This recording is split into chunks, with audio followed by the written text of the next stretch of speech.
Let me ask you one question. आपका सबसे बड़ा दुश्मन कौन है? पड़ोसी, कलीग्स, डेस्टिनी, आपके फेलियर्स, आपके फियर, वो 4 लोग जो कभी दिखते ही नहीं है, या आप खुद? नहीं, इनमें से कोई भी आपका दुश्मन नहीं है। आपका सबसे बड़ा दुश्मन वो है जो धीरे से आपके कान में आके कहता है कि आपसे नहीं होगा, मत करो, फेल हो जाओगे, मत करो, लोग क्या कहेंगे, लोग हंसी उड़ाएंगे और तुम्हें शर्मिंदगी होगी, तुम फेल हो जाओगे, तुम उससे अच्छा तो बिल्कुल नहीं कर पाओगे। और पता है सबसे डेंजरस बात क्या होती है? ये आवाज़ किसी और की नहीं, आपके अपने मन की होती है, जो आपको ये यकीन दिला देती है कि आप एक्चुअली एक फेलियर हैं, या आप अच्छा कुछ नहीं कर सकते, या आप किसी लायक नहीं। क्या ये सच है या सिर्फ एक कहानी है जो आपके मन ने बनाई है और आपके दिमाग ने उसे मान लिया है? इसी से सेल्फ डाउट आता है। इसी को सेल्फ डाउट बोलते हैं। सेल्फ डाउट जो हमें खुद पर कभी यकीन नहीं करने देता। चलिए इसी एक छोटी सी कहानी बता के समझाती हूँ। एक गांव में एक आदमी था जो अपने कंधे पे 2 मटके लटका के रोज तालाब में पानी भरने जाता था। उन 2 मटकों में से एक मटका एकदम परफेक्ट था और दूसरे मटके में एक दरार थी।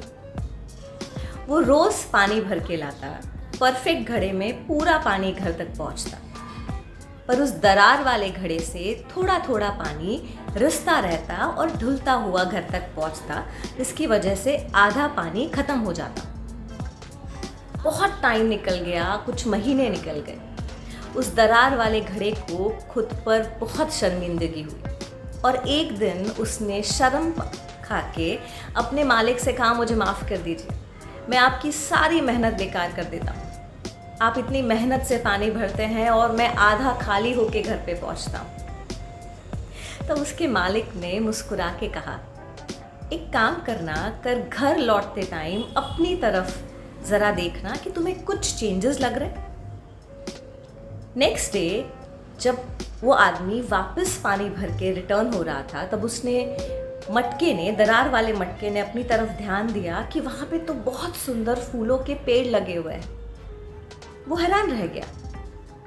ये देख के मालिक ने कहा, मुझे पता था तुम में दरार है, इसीलिए मैंने तुम्हारी तरफ फूलों के बीज डाल दिए थे, ताकि तुम रोज जब पानी गिराते गिराते रास्ते में आओ तो इन फूलों को पानी मिले और ये पेड़ बड़े हो जाएं। और देखो तुमने रास्ते को कितना सुंदर बना दिया। तब उस घड़े को एहसास हुआ कि मेरी दरार मेरी कमजोरी नहीं, मेरी ताकत थी। जी हाँ, एग्जैक्टली वैसा ही हमारी लाइफ में होता है। हम धीरे धीरे अपने फेलियर्स को, फियर्स को, कमजोरियों को अपनी कमज़ोरी मान के और ये समझ लेते हैं कि हम अब शायद कुछ नहीं कर पाएंगे या हम किसी के लायक नहीं। पर शायद आपकी वही कमज़ोरियाँ आपकी ताकत है। आपके दर्द ने आपको किसी की तकलीफ़ समझने के लायक बना दिया। सच तो ये है, हम सब कहीं ना कहीं उस दरार वाले घड़े के समान हैं। बस फ़र्क इतना है, उस घड़े की दरारें दिख जाती हैं और हमारी दरारें दिखती नहीं हैं। ओवर थिंकिंग, फेलियर का डर, फियर कि हम सक्सेसफुल होंगे या नहीं होंगे, और सबसे बड़ी प्रॉब्लम लोग क्या कहेंगे। और यही सब चीज़ें हमारी स्ट्रेंथ को हमारी वीकनेस में कन्वर्ट कर देती हैं, और यही वीकनेसेस फिर हमें डाउट कराती हैं कि हम में कोई कैपेबिलिटीज़ है ही नहीं। सर अपने बचपन को याद करिए। जब आप छोटे थे, चलना सीख रहे थे, तब हमारे दिमाग में कुछ नहीं होता। हम 10 बार गिरते थे, हम 20 बार गिरते थे, पर हमारे मन में ये सवाल कभी नहीं आता था कि हम कभी चलना सीख पाएंगे या नहीं, कभी हम खड़े हो पाएंगे या नहीं। किसी ने देख लिया तो, कोई हंस दिया तो। हम उठते और फिर चलने की कोशिश करते थे, और तब तक गिर के उठते जब तक हम चलना नहीं सीख जाते। फिर धीरे धीरे ऐसा क्या हो जाता है कि हम अपने ही कैपेबिलिटीज पे शक करने लग जाते हैं। सेल्फ डाउट कभी भी चिल्लाता नहीं है, वो धीरे से कान में आके कहता है इंटरव्यू मत देना, कोई बिजनेस शुरू मत करना, वीडियो मत डालना, लोग हंसी उड़ाएंगे, तुम नहीं कर पाओगे। और हम वो सब बातें मानने लग जाते हैं। हम सक्सेसफुल इसलिए नहीं होते कि हम में टैलेंट की कमी है, हम सक्सेसफुल इसीलिए नहीं हो पाते क्योंकि हम उन लोगों के डर से, उन सेल्फ डाउट के डर से, हमारी कैपेबिलिटीज़ पे ट्रस्ट ना करने की वजह से हम सक्सेसफुल नहीं हो पाते, क्योंकि वो सेल्फ डाउट आपको वो सब चीज़ें करने से रोक लेता है। चलिए इसी चीज़ को एक और एग्जाम्पल से समझते हैं। एक क्लास में टीचर ने कोई क्वेश्चन किया। क्लास में दो तरह के बच्चे होते हैं। एक बच्चा जो टैलेंटेड है पर जवाब देने से डरता है, वो कभी अपना हाथ ऊंचा नहीं करता सेल्फ डाउट की वजह से कि अगर मेरा आंसर गलत हुआ तो, मैडम ने डांट दिया तो, क्या होगा अगर मेरे क्लासमेट्स हंस दिए तो। और वहीं पे एक दूसरा बच्चा है जो इतना टैलेंटेड नहीं है बट उसके अंदर सेल्फ डाउट नहीं है, उसमें सीखने के लिए वो रेडी है। तो वो सोचता है हाथ तो ऊंचा करता हूँ, सही हो या गलत पता तो चलेगा।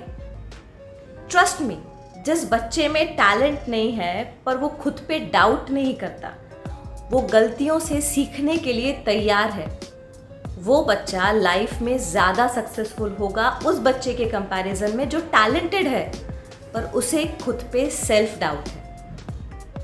ये फ़र्क पड़ता है सेल्फ डाउट होने से और सेल्फ डाउट नहीं होने से। सेल्फ डाउट आपको अपनी ही कैपेबिलिटीज़ पे डाउट करना सिखाता है। याद रखिए, टैलेंट आपको कोई भी चीज़ की शुरुआत करने का मौका देता है, पर सेल्फ डाउट उसी शुरुआत को वहीं पे रोक देता है। तो याद रखिए, अगली बार जब भी आपका मन आपसे कहे कि तुम नहीं कर पाओगे, तुमसे नहीं होगा, तो खुद को समझाइए, खुद को मनाइए कि एक कोशिश तो बनती है, एक कोशिश तो करके देखते हैं, नहीं हुआ तब का तब देखेंगे। पर कभी भी अपने आप को आगे बढ़ने से पीछे मत खींचिए, एक कोशिश ज़रूर करिए। लोगों की बातों में शर्मिंदा होना, हंसी उड़ेगी, उन सब को छोड़ दीजिए। आप कोशिश ही नहीं करेंगे, आप शुरुआत ही नहीं करेंगे, तो आपको पता कैसे चलेगा कि उसका रिस्पॉन्स क्या आने वाला है। तो शुरुआत करना बहुत ज़रूरी है। It's very important to take a first step, then decide what to do and how to do. तो कहीं भी अगर आपको लगता है कि ये वीडियो आपके सेल्फ डाउट को रिमूव करने में आपको कहीं भी हेल्प कर सकता है, तो कमेंट ज़रूर करिएगा और उन लोगों के साथ शेयर ज़रूर करिएगा जिन्हें इसकी ज़रूरत है। और फिर देखिए आपकी लाइफ कैसे चेंज होती है। So if you feel this video is going to help you out, so please comment, share, like and subscribe. I'll see you again on Vocal, Voice of Confidence and Love. Till then, stay confident and keep loving.